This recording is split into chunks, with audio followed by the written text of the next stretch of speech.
This channel does not promote any violent, harmful, or illegal activities. All content provided by this channel is meant for an educational purpose only. উত্তপ্ত বঙ্গ রাজনীতি share বলতে একদিকে NIA এর উপর হামলার issue নিয়ে কি চলছে আর তা তো দেখলেনি, অন্যদিকে উন্নয়ন নিয়ে শাসক বিরোধী সংঘাত। আজ বালুরঘাটের তপনে জনসভায় যোগ দেন মুখ্যমন্ত্রী। বালুরঘাট অর্থাৎ খোদ বিজেপি রাজ্য সভাপতি সুকান্ত মজুমদারের লোকসভা কেন্দ্র, আর সেখানে দাঁড়িয়েই তাকে চ্যালেঞ্জ মুখ্যমন্ত্রীর। উন্নয়নের জন্য কি কাজ করেছেন সুকান্ত মজুমদারকে প্রশ্ন তার, সেই সঙ্গে চড়া সুরে আক্রমণ। কেউ কেউ দিল্লি থেকে এসে বলছে দুর্নীতি হয়েছে তাই টাকা দিচ্ছি না। চ্যালেঞ্জ করছি সুকান্ত বাবুকে ভোট দেওয়ার আগে, বলেননি আপনি আর গদ্দার বাংলাকে 100 দিনের কাজের টাকা দেওয়া যাবে না, বাংলার বাড়ি দেওয়া যাবে না, রাস্তা দেওয়া যাবে না, শাড়ি সারনা এসব নিয়ে কথা বলেছেন কোনোদিনও?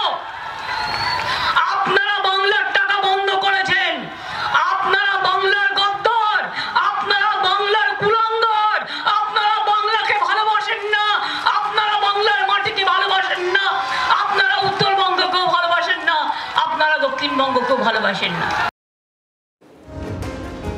কুলাঙ্গার থেকে গদ্দার, সুকান্ত মজুমদারকে আক্রমণের রীতিমতো রণংদেহী মুখ্যমন্ত্রী। তবে পাল্টা জবাবে কি বললেন বিজেপি রাজ্য সভাপতি তথা বালুরঘাট কেন্দ্রের পদ্মপ্রার্থী?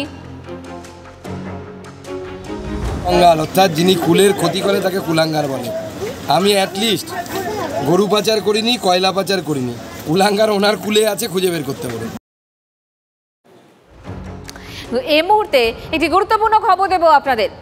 10ই এপ্রিল অর্থাৎ আগামী বুধবার রাজ্যে আসছেন অমিত শাহ। সুকান্ত মজুমদারের সমর্থনে বালুরঘাটে সভা করবেন কেন্দ্রীয় স্বরাষ্ট্রমন্ত্রী, এমনটাই খবর বিজেপি সূত্রে। অন্যদিকে আগামীকালই ফের রাজ্যে আসছেন প্রধানমন্ত্রী নরেন্দ্র মোদী। কাল জলপাইগুড়ি এবং এরপর 16ই এপ্রিল রায়গঞ্জ ও বালুরঘাটে সভা করবেন প্রধানমন্ত্রী। এরই পাশাপাশি তারকেশ্বরের ছবি দেখাবো আপনাদের। শুভেন্দু অধিকারী তিনি ভোট প্রচারে। যখন মমতা ব্যানার্জিকে আমি বলছি রাকেশ রোশন চাঁদে যায়নি, ইন্দিরা গান্ধী চাঁদে যায়নি, রবীন্দ্রনাথ ঠাকুর 47-এ ফলের রস খাওয়াতে গান্ধীজিকে আসেননি, তখন আমাকে এই তারকেশ্বরের হনু সে বলছে চোর আমাকে।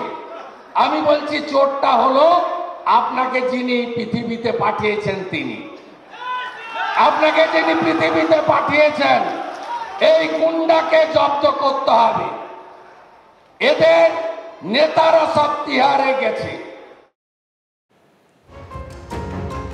আর এই মুহূর্তে তৃণমূলের নির্বাচনী ইশতেহার প্রকাশ, ছবি দেখাবো আপনাদের। Most unequal country in the world, সেটা আমি তথ্যটাকে ভেরিফাই করে আপনাকে বলতে পারবো না। তারপরে আসছে South Africa, the most unequal country in the world. Piketty তার রিসার্চ থেকে আলোচনা চলছে এই নিয়ে। ধর্মনিরপেক্ষতা যেটা আমাদের রক্তে রয়েছে, বাংলার রক্তে রয়েছে ধর্মনিরপেক্ষতা, সেই ধর্মনিরপেক্ষতাকে কিভাবে ধ্বংস করার চেষ্টা হচ্ছে সেটাও আপনারা দেখেছেন।